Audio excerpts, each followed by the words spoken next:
بسم اللہ الرحمن الرحیم اللہم صلی علی محمد وعلی آل محمد وبارک وسلم عن ابی ہریرہ رضی اللہ عنہ قال النبی صلی اللہ علیہ وسلم الساعی علی الارملۃ والمسکین کالمجاہد فی سبیل اللہ ابی القائم اللیل الصائم النہار رواہ البخاری۔ حضرت ابو ہریرہ رضی اللہ تعالیٰ عنہ روایت کرتے ہیں کہ نبی صلی اللہ علیہ وسلم نے فرمایا، جو شخص بیواؤں اور محتاجوں کے لیے تگ و دو کرتا ہے، ان کے لیے آسانیاں پیدا کرنے کے لیے کوشاں رہتا ہے، وہ اس کا اتنا ثواب ملتا ہے جیسے کوئی اللہ کے راہ میں جہاد کر رہا ہو۔ ابی القائم اللیل، جیسے رات کو کوئی تہجد ادا کر رہا ہو۔ الصائم النہار، دن کے وقت روزے رکھ رہا ہو۔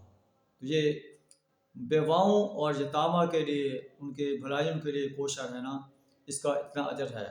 اللہ سے دعا ہے ہمیں بھی بیواؤں اور محتاجوں کو آسانیاں فراہم کرنے کے لیے کوشاں رہنے کی توفیق عطا فرمائے۔ حضرت عبداللہ بن عمر رضی اللہ تعالیٰ عنہ نبی صلی اللہ علیہ وسلم کے بارے میں ارشاد بیان کرتے ہیں، کان یبیع نخل بنی نذیر، نبی صلی اللہ علیہ وسلم بنو نذیر کی کھجوریں بیچتے تھے۔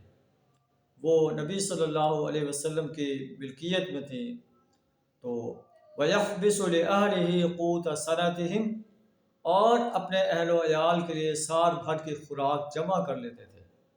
تو یہ نبی صلی اللہ علیہ وسلم کا اسوہ ہے کہ سال بھر کی خوراک اپنے اہل و عیال کے لیے، اپنے جو پیداوار ہے اس کے لیے جمع کر لینا، یہ کوئی حرج نہیں ہے۔ آپ سال کی خوراک جمع کر کے اپنے گھر میں رکھ سکتے ہیں۔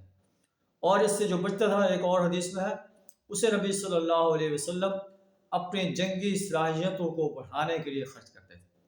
تو اللہ سے دعا ہمیں زندگی کے ہر شعبے میں پیارے نبی صلی اللہ علیہ وسلم کے اسوہ کو اپنانے کی توفیق عطا فرمائے۔ وآخر دعوانا الحمد للہ رب العالمین۔